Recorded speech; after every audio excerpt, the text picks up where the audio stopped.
Subscribe to our channel and press the bell icon for the latest updates. నాకు ఒక సామాన్యునికి అండగా ఉండే ఒక ప్రభుత్వాలు కావాలి, ప్రజాప్రతినిధులు కావాలని చిన్నప్పటి నుంచి ఇక్కడ కోరుకునేవాడు. ఉదాహరణకి మన చిన్న బజార్లో నేను ఒక 12 ఏళ్ల వయసు ఉన్నప్పుడు ఒక చిన్నపాటి రౌడీ ఒకడు మా అక్కని ఏడిపించకపోతే నాకు నిజంగా కోపం వచ్చింది. ఆ రోజున సమాజంలో ధైర్యం ఎందుకు పోయింది, ఒక ఆడపిల్లను ఒకటి ఏడిపిస్తుంటే ఎందుకు మాట్లాడరు అన్నది ఆ ఆవేదన, ఆ కోపం ఈ రోజున మా ఆడపడుచులకు అండగా ఉండడానికి జనసేన పార్టీ ప్రకటించింది. అది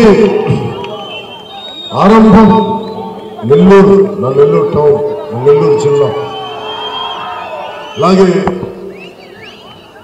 ఇప్పుడు ఈ రోజున నేను చాలాసార్లు మాట్లాడుతూ ఉంటాను.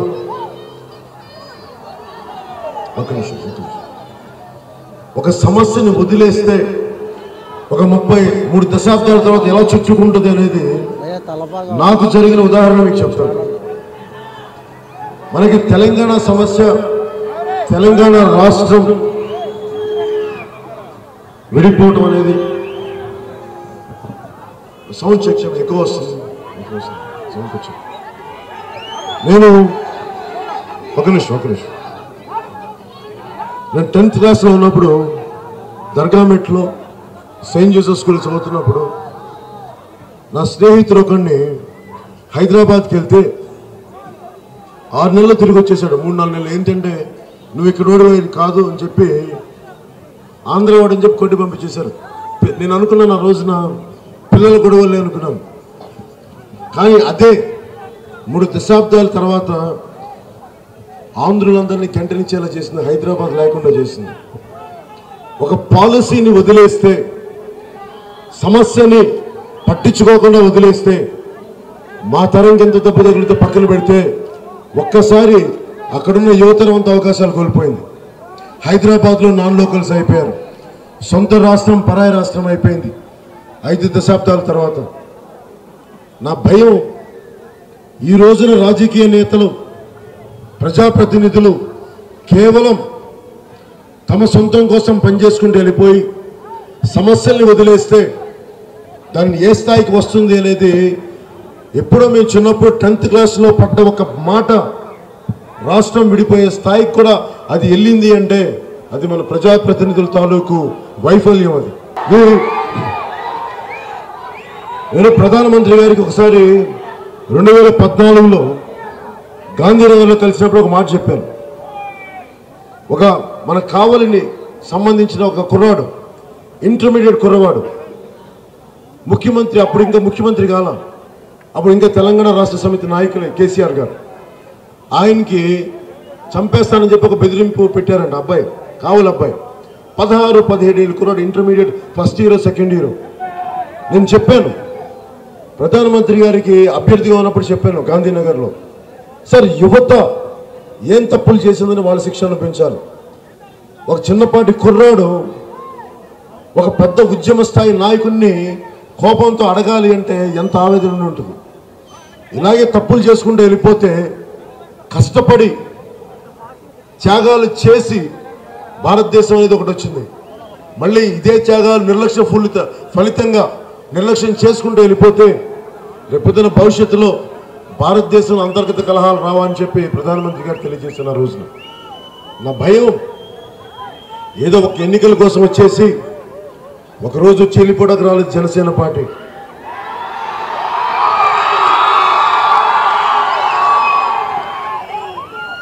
చిన్నప్పటి నుంచి మొదలు పడ్డాం, చిన్నప్పటి నుంచి వేదన అనుభవించాం. మనల్ని ఒకసారి తెలంగాణ సభలో నేను 2014లో ఆవిర్భావ సభలో మాట్లాడుతూ తెలంగాణ ప్రజా కళాకారులు పాడిన పాటలు మేము నేర్చుకుంది తెలంగాణలో కాదు, మా నెల్లూరులో నేర్చుకున్నాం. ఆ పాటలు బండెనక బండి గట్టి 16 బండ్లు గట్టి ఏ బండిలో పోతా అక్కడికో నైజాము సక్కరోడా, నేను తెలంగాణలో నేర్చుకోవాలా. నెల్లూరు నడిపొట్టున, సింహపురం నడిపొట్టు నేర్చుకున్నా.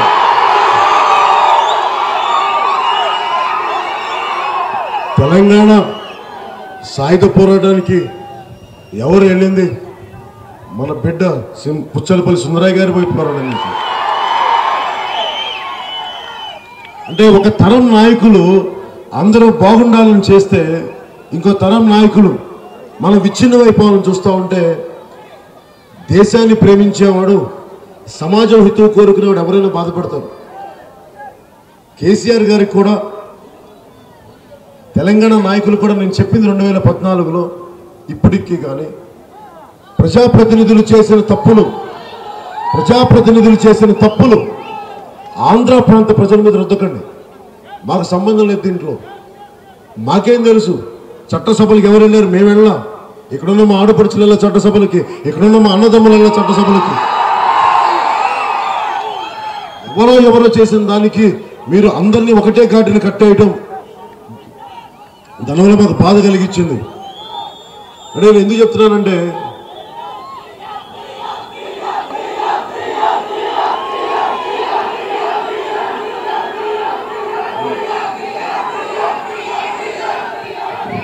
అలాగే నేను చాలాసార్లు చాలా సంవత్సరాలు ఆలోచించి నిలబడగలనా లేదా, రాజకీయాలకు ఒత్తిడి తట్టుకోగలనా లేదా.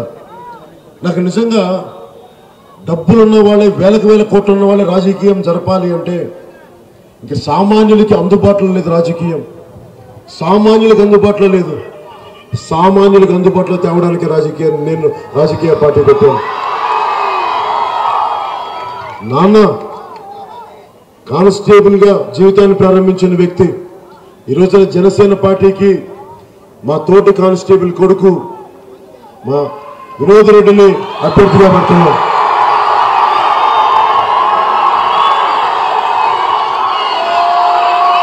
ఒక కానిస్టేబుల్ కొడుకు పెట్టిన పార్టీకి ఒక కానిస్టేబుల్ కొడుకుని అభ్యర్థిగా పెట్టాం మన నెల్లూరు అర్బన్కి.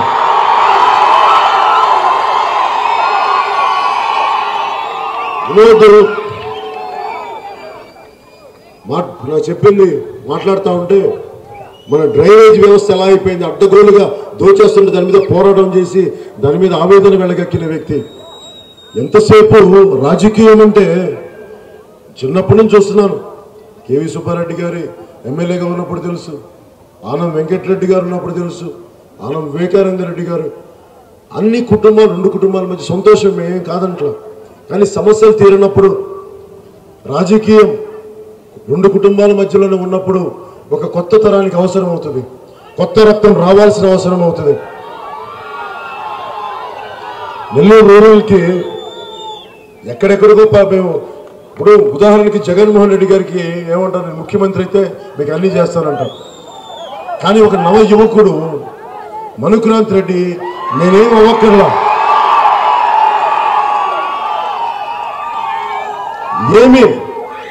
నేను ఎమ్మెల్యే అయితే తెస్తానని చెప్పట్లా, ఐటీ పరిశ్రమను తెచ్చి తన కంపెనీని స్థాపించి నేను మీకు అండగా నిలబడగలని చెప్తున్నాను.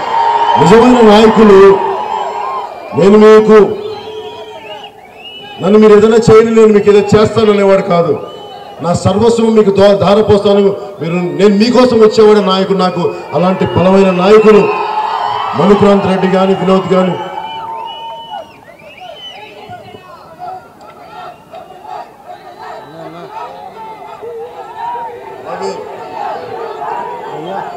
నేను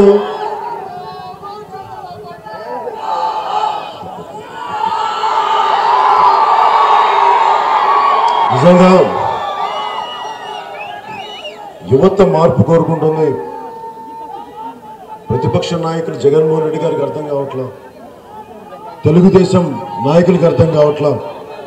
నేను మీకు ఈరోజున మాటిస్తున్నాను, నేను నడిచిన గడ్డ మీద, నేను నా రాజకీయ భావాలని తీర్చిదిద్దిన గడ్డ నుంచి చెప్తా ఉన్నాను. నా స్నేహితులు, నా హితులు, నా చదువుకున్న వాళ్ళు, నా అన్నదమ్ములు, నా ఆడపడుచులు నడుము సాక్షిగా చెప్తున్నాను, నేను మీకు అండగా నిలబడతాను. మీకు సింహపురం కాలేజీని విద్యార్థులు ఇబ్బంది పెడతా ఉంటే ఒక మాట నా దృష్టికి వస్తే దాని ఒక చిన్న ప్రెస్ స్టేట్మెంట్ తోటి వాళ్ళకి న్యాయం జరిగేలా చేశాం. విద్యాశాఖ మంత్రి నియోజకవర్గం నుంచి ప్రతిసారి మార్చుకుంటూ ఉండే గంటా శ్రీనివాస్ గారిని నిలబెట్టి పని చేయించామని ఇక్కడ కూర్చోబెట్టి.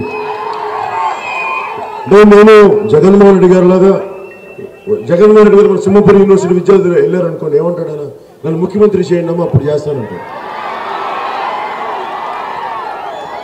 మనం అలాగే చేయకపోతే రోడ్ల మీదకి వస్తాం, ధర్నాలు చేస్తాం, ఆపేస్తాం, వ్యవస్థ ఆపేస్తాం.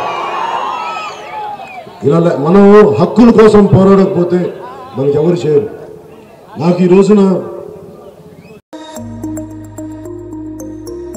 Subscribe to our channel and press the bell icon for the latest updates.